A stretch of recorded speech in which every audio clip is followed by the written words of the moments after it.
perto da meia-noite.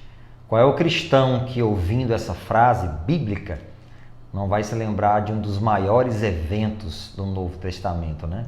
Bom, para você que já deve estar lembrando aí, já sabe sobre o que eu vou falar hoje, né? Exatamente, aquele episódio em que Paulo e Silas oravam. Continuando a nossa jornada, muito bom dia a todos, não é isso? Obrigado por me permitir entrar aí aonde você está e te alcançar com a palavra de Deus, palavras vivas e poderosas. Estamos iniciando aqui a nossa jornada de hoje. Não esquece de deixar o seu joinha, o seu like aqui, hein? E participar dos comentários também. Se inscreve no canal se ainda não é inscrito, tá bom? Atos capítulo 16, versículo 25 agora. Diz assim, perto da meia-noite, Paulo e Silas oravam e cantavam hinos a Deus, e os outros presos os escutavam. E de repente, sobreveio um tão grande terremoto que os alicerces do cárcere se moveram. E logo se abriram todas as portas e foram soltas as prisões de todos. Veja só, Paulo e Silas, eles acabaram de receber muitos açoites. Então a sua carne, os seus ossos estavam doendo muito. Eles estavam sentindo muitas dores. E já era quase meia-noite. Então, pela condição que eles se encontravam, não era um momento para estar acordado.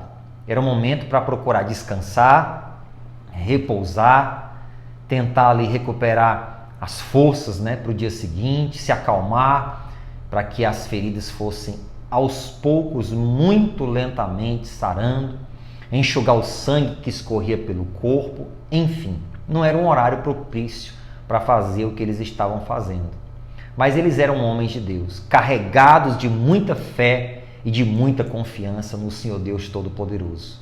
E o que é que eles faziam perto da meia-noite, horário para descansar, repousar, principalmente da forma como eles se encontravam?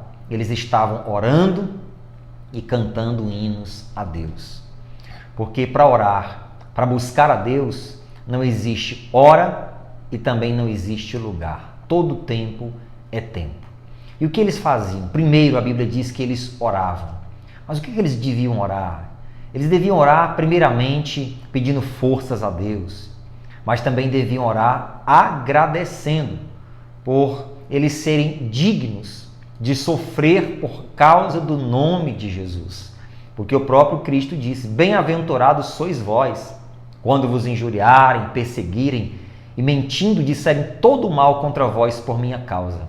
Exultai-vos e alegrai-vos, porque é grande o vosso galardão nos céus. Quantos hoje que sofrendo, se apanhassem, fossem lançados em prisões, eles louvariam a Deus, agradeceriam por estarem nesse grupo seleto de pessoas que sofreram cruelmente por causa do Evangelho. Quantos hoje fariam isso? Paulo e Silas assim fizeram. Eles oraram e também a Bíblia diz que eles cantavam hinos a Deus. Deixa eu falar uma coisa para você. Quando te faltarem palavras para você orar, cante louvores a Deus. Adore a Deus com as canções que saem do seu coração e são entoadas pelos seus lábios. Oravam e cantavam hinos a Deus. Por mais que o corpo deles estivessem cheios de feridas abertas, ensanguentados, hematomas e cheios de dores, mas eles sabiam que aquele momento de comunhão iria trazer consolo, iria trazer fortalecimento e até iria trazer a presença de Deus para um possível milagre que iria acontecer na vida deles. Eles nem imaginavam o que poderia e o que iria acontecer brevemente, mas eles oravam e cantavam hinos a Deus. Como você se comporta em meio às crises, às crueldades que você enfrenta na vida, os momentos difíceis, as tribulações, as dores e as agonias. Como que você enfrenta esses momentos? Esses exemplos aqui de Paulo e Silas devem ser imitados por todos nós, né? São homens de Deus que nos deram exemplos de como agir, como se comportar diante de Deus em meio às mais cruéis tribulações da vida. Eles oravam e cantavam hinos a Deus e os outros presos os escutavam. Isso aqui é interessante. Eles faziam isso com toda força, porque eles estavam num calabouço. E só para você ter uma ideia, naquela época, um calabouço, ao meio-dia, era totalmente escuro. Então dá para você imaginar como aquele ambiente era um ambiente sombrio, mórbido, bem escondido, mas tão alto, com tanto fôlego, com tanta força, eles oravam e cantavam para Deus, que os outros presos os escutavam. Que aqueles que sabem que você está sofrendo numa luta, eles possam ouvir os cânticos a Deus que saem da tua boca. Não pela altura, porque você não está num calabouço, fisicamente falando, como Paulo e Silas estavam. Mas eu creio que você tem enfrentado lutas. E quando você as enfrentar, louve, adore, não murmure, não reclame, não julgue aquelas pessoas que te colocaram ou foram usadas para te colocar em tal situação. Apenas louvem a Deus e deixe os outros escutarem você. E aí no versículo 26 lemos, mas podemos ler de novo, e diz assim, ó, e de repente sobreveio um tão grande terremoto que os alicerces do cárcere se moveram e logo se abriram todas as portas e foram soltos as prisões de todos. E de repente, preste atenção, de repente Deus vai agir na sua vida. Você está orando, está cantando, está firme na fé, de repente você vai ver um mover de Deus tão grandioso que você nem esperava o que iria acontecer. É assim que Deus faz, é no de repente. De repente veio um terremoto que fez o quê? Diz aqui que os alicerces do cárcere se moveram. Não sabemos a magnitude daquele abalo sísmico, mas é interessante que nesse mesmo livro aqui, ó, de Atos dos Apóstolos, também Deus abalou as estruturas de uma casa onde os crentes estavam orando. Era uma casa de oração. Aqui não era uma casa de oração. Neste episódio aqui, era um cárcere, era uma prisão. Mas onde estiver uma pessoa orando, cantando, louvando, buscando a Deus, ali haverá um terremoto do Senhor. Ali haverá um agir de Deus. No primeiro episódio foi em uma casa de oração. Nesse segundo episódio foi numa prisão. Mas por quê? Porque ali tinham pessoas de Deus, de fé, orando, louvando e adorando o Senhor. Então, aonde estiver um cristão, um homem de fé, uma mulher de fé, orando e buscando a Deus, ali haverá um terremoto, ali haverá um agir poderoso, tremendo e extraordinário de Deus. Recebe isso aí, meu irmão. Eram apenas 2 e existiam vários outros presidiários, mas aqueles 2 atraíram o poder, atraíram a presença de Deus e foi algo tremendo. Às vezes você acha que por ser minoria aí na sua casa, só você, por acaso uma andorinha faz verão? Não, uma andorinha não faz verão, mas um crente faz um terremoto acontecer. Acredite nisso.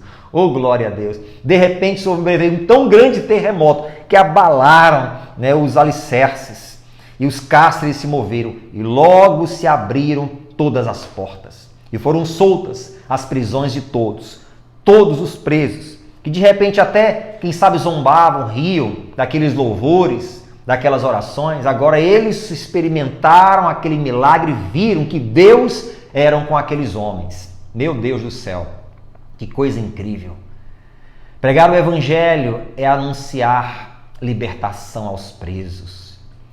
Bom, eles tiveram a oportunidade de ver o poder de Deus e serem livres 2 vezes. Um, da prisão, outro, das prisões espirituais, que são as mais cruéis. Eles tiveram essa oportunidade. Como é lindo ver o mover de Deus.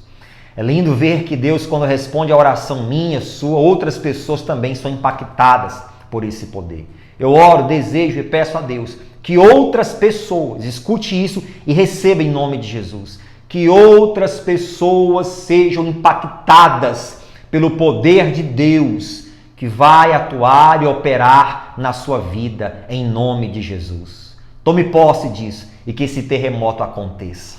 Vamos orar, gente? Ei, eu quero te incentivar aqui nessa jornada a orar, a louvar, a buscar, consagrar sua vida, clamar aos céus, atrair o reino de Deus para a terra. Ainda hoje Deus faz terremotos acontecerem. terremotos do bem, terremotos de milagre, terremotos de manifestação do céu na terra, e que você experimente esses terremotos na sua vida em nome do Senhor Jesus. Deus Todo-Poderoso e grandioso, Deus eterno e sobrenatural, eu quero te louvar por mais essa palavra, mais esse alimento, mais essas verdades bíblicas. Deus, eu peço que ainda hoje o Senhor manifeste o teu poder e realize terremotos do bem, terremotos de milagres, Pai, de modo que não apenas essa pessoa, mas os que estão em volta dela também possam experimentar esse sobrenatural do Senhor em suas vidas, Deus. Que haja uma unção tão poderosa na vida destes que oram, que buscam, que clamam, que louvam, que eles possam ver neste tempo, Deus, milagres extraordinários, porque o Senhor não mudou. Passa céus e a terra, mas o Senhor não passa, tua palavra não passa, o Senhor e a tua palavra permanecem os mesmos. Derrama do teu poder do Espírito Santo sobre cada um de nós. Esta é a minha oração em nome de Jesus. E você diga amém e graças a Deus. Ei, Deus te abençoe, a jornada continua.